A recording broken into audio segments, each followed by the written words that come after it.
Hi guys, வணக்கம். என் பேர் சுகுணா கிருஷ்ணமூர்த்தி. இன்னைக்கு நான் செய்ய போகிறது சன்னா மசாலா.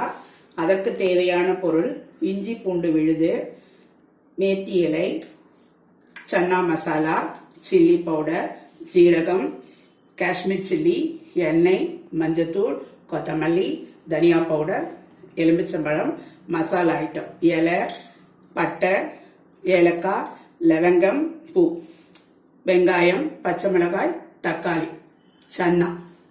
இப்போ நான் என்ன பண்ண போகிறேன், 2 வெங்காயம் எடுத்துக்கிட்டேன், 3 சின்ன தக்காளியாக எடுத்துக்கிட்டேன், 3 பச்சை மிளகாய் எடுத்தேன்.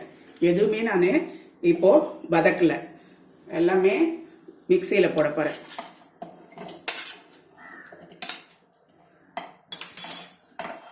இப்போ பாருங்கள், வதக்க வேண்டாம், எல்லாமே பச்சையாக அரைச்சி அதுக்கப்புறம் தான் வதக்குவேன். ஸோ நான் ஜீரக பவுட்ரு வச்சிடல, அதனால் இப்போ பாருங்கள், 1 ஸ்பூனு ஜீரகம் இதில் ஆட் பண்ணுறேன். இதில் ஆட் பண்ணிவிட்டு பவுடரை தண்ணி விட்டு அரைக்கணும். ஏற்கனவே தக்காளி தண்ணி விடும், அதனால் கொஞ்சமாக லைட்டாக தண்ணி விட்டுட்டு இப்போ மிக்சியில் பவுடர் பண்ணிட்டு வரேன். இப்போ பாருங்கள், தண்ணி விட்டு நல்லா நேவாக அரைச்சிட்டு வந்துட்டேன். இதில் பச்சை மிளகாய், தக்காளி, வெங்காயம், ஜீரக பவுடர் யூஸ் பண்ணுறது போல நான் ஜீரகமாக யூஸ் பண்ணியிருக்கேன். இதில் போட்டு அரைச்சிட்டு வந்துருக்கேன். இப்போ அடுப்பை ஆன் பண்ணுறேன். இப்போ அடுப்பை ஆன் பண்ணிவிட்டு ஒரு 7 ஸ்பூன் எண்ணெய் விடுறேன்.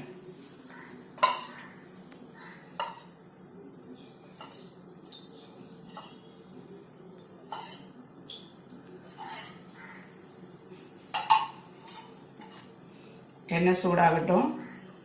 இப்போது மசாலா ஃபஸ்ட்டு பட்டை 2 சின்ன சின்னதாக 4 துண்டு போட்டிருக்கேன். இலை 2, கிராம்பு 2, ஏலக்காய் 2, பூ 2.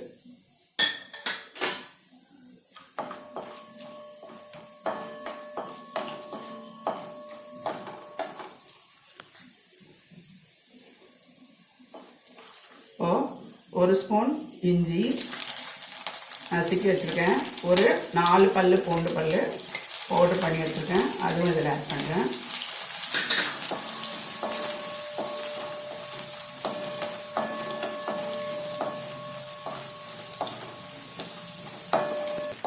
பச்சை வாசனை போக இதை அப்படியே கைவிடாமல் கலருங்க.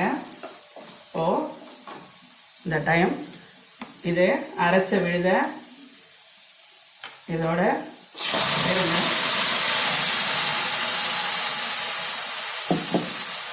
விடாமல் கலரிட்டு இப்போது 1 ஸ்பூன் மஞ்சத்தூள்.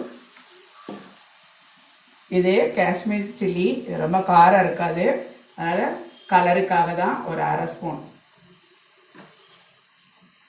இது மிளகாய்த்தூள், வீட்டுத்தூள், தனித்தூள், அது 1 ஸ்பூன்.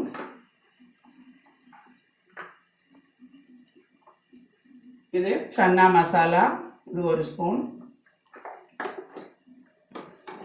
உப்பு கொஞ்சம் நேரம் அது கொதிக்கட்டும், உப்பு போட்டுக்கலாம். தனியாத்தூள் 1/2 ஸ்பூன்.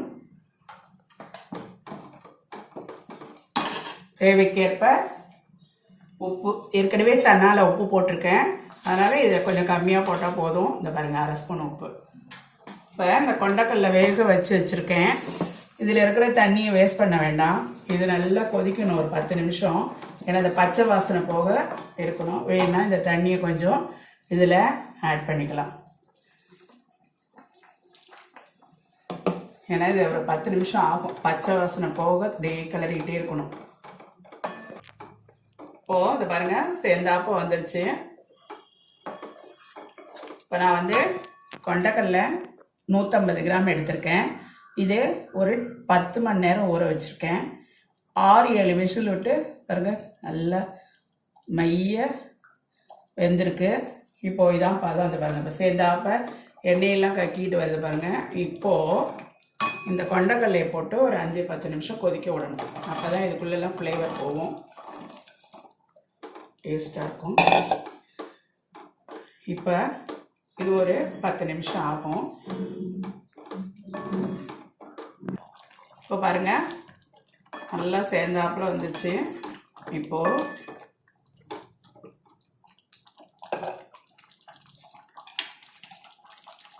இந்த மேத்தியிலேயே ஒரு சிட்டிக்கு இந்த அளவு தான் நல்லா நசுக்கி சுற்றி போட்டுட்டு கொத்தமல்லி போட்டுட்டு ஒரு அரை மூடி லெமன்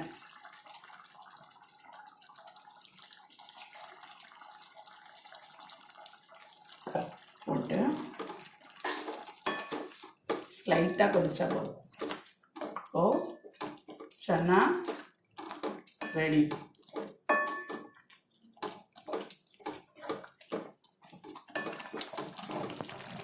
இப்போது இதுதான் கரெக்டாக இருக்குது பதம். இப்போது ஸ்டவ் ஆஃப் பண்ணிடுறேன். சன்னா மசாலா ரெடி. சன்னா மசாலா ரெடி. குழந்தைங்களாம் ரொம்ப விரும்பி சாப்பிடுவாங்க.